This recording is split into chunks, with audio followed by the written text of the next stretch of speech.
कोविड-19 patients को अपने भोजन में क्या सुधार लाना चाहिए? उन्हें क्या शामिल करना चाहिए और क्या हटाना चाहिए? तक जो चिकित्सा चल रही है, जिन भी चिकित्सक के मार्गदर्शन में, वो चिकित्सा तो सबसे पहले उनको लेनी है, उसमें कोई भी बदलाव नहीं करना।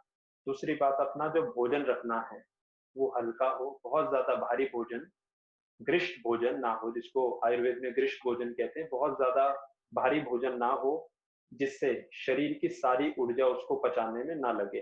क्योंकि यदि आप किसी भी रोग से ग्रसित हैं, पीड़ित हैं, तो उस समय शरीर की बहुत ऊर्जा नष्ट हो जाती है। दूसरी, आप दवाइयों का सेवन कर रहे हैं और तीसरा उसके ऊपर मानसिक तनाव भी उत्पन्न होने लगता है।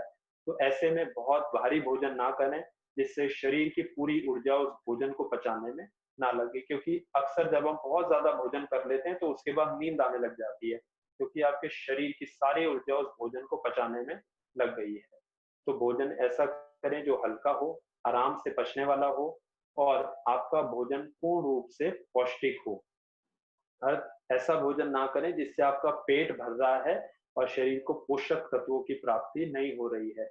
मैदे का सेवन ना करें, चीनी का सेवन ना करें, ये 2 चीज़ें विशेष रूप से। इसके बाद अपने भोजन में प्रतिदिन 2 से 3 आंवलों को ज़रूर शामिल करें। इसके बाद तुलसी के 3 से 5 पत्ते रोज़ सुबह उठकर सादे जल के साथ सेवन करें। यह 2-3 बातों का विशेष रूप से ध्यान रखें और उसके अलावा जो आपकी चिकित्सा चल रही है, जो दवाइयाँ चल रही हैं, उसको तो आपने लेना है। आजकल बहुत लोग घर पर योग कर रहे हैं। क्या आप उन्हें कुछ सलाह देना चाहेंगे? कि बाग बगीचों में जो पहले योग कक्षाएँ लगा करती थी, वो वर्तमान समय में नहीं लग पा रही हैं। तो अधिकांश लोग घर पर टीवी देखकर, वीडियो देखकर या अपने आप योग अभ्यास कर रहे हैं। तो एक मेरी विशेष सलाह है या निवेदन है विशेष रूप से, क्योंकि योग अभ्यास को सिर्फ ऐसा समझा जा रहा है कि वो शारीरिक व्यायाम है और शारीरिक व्यायाम भी उसमें भी ये समझा जाता है कि फिर भी हमारी पीठ दर्द ठीक करने के लिए, घुटने का दर्द ठीक करने के लिए, पेट अंदर करने के लिए या और शारीरिक लाभ प्राप्त करने के लिए है।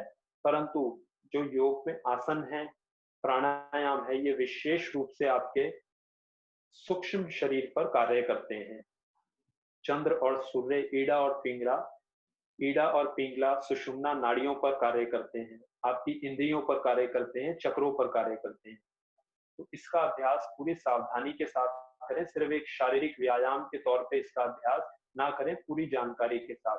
दूसरी बात, जो लोग अभ्यास कर रहे हैं उनको जो बेसिक जानकारी है वो ज़रूर होनी चाहिए अपने शरीर रचना विज्ञान की सबसे पहले तो। क्योंकि जैसे-जैसे लोग अपने आप अभ्यास कर रहे हैं ऑनलाइन वीडियो देखकर या टीवी देखकर, तो उनके शरीर के क्षतिग्रस्त होने की संभावनाएँ काफ़ी बढ़ गई हैं। इंजरीज़ की संभावनाएँ पिछले 3-4 महीने में काफ़ी बढ़ गई हैं, जब से लोग टीवी देखकर, वीडियो देखकर या अपने घर पर अभ्यास करने लगे हैं। तो 2-3 बातों की जानकारी आपको विशेष रूप से होनी चाहिए। पहली बात तो ये कि आपके शरीर की रचना क्या है? अर्थ कौन-सा अंग किसके साथ जुड़ा हुआ है, किस अंग के ऊपर कितना दबाव बनाना चाहिए, कौन-सी हड्डी या कौन-सा विशेष अंग कितना मुड़ सकता है और वो कितनी देर तक उसमें रोक के रखना है और कौन से अभ्यास का, कौन से आसन का, कौन से व्यायाम का, कौन से प्राणायाम का शरीर के किस अंग के ऊपर क्या प्रभाव पड़ रहा है। दूसरी बात, आपको अपने शरीर की सीमाओं की भली-भांति जानकारी होनी चाहिए कि जो अभ्यास आप कर रहे हैं, उसको करने के लिए आपका शरीर योग्य है या नहीं है। क्योंकि अक्सर ऐसा देखा जाता है कि टीवी देखकर या चित्र देखकर इंटरनेट पे लोग चित्र देखकर आसनों के अपने आप ही व्यायाम करने लगते हैं, आसन लगाने लगते हैं, कठिन आसन देखकर कि ये तो हम भी लगा सकते हैं। लेकिन उस आसन को जिस व्यक्ति को आप देख रहे हैं करते हुए, उसने कई पिछले महीनों की या उसके वर्षों की का वो अभ्यास है।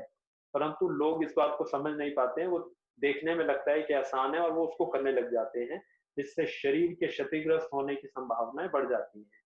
तो पहले अपनी शरीर की सीमाओं को भली-भांति जानें और वो अभ्यास करने के लिए आपका शरीर तैयार हो गया है या नहीं, किसी का मार्गदर्शन लें, उसके बाद अभ्यास करें।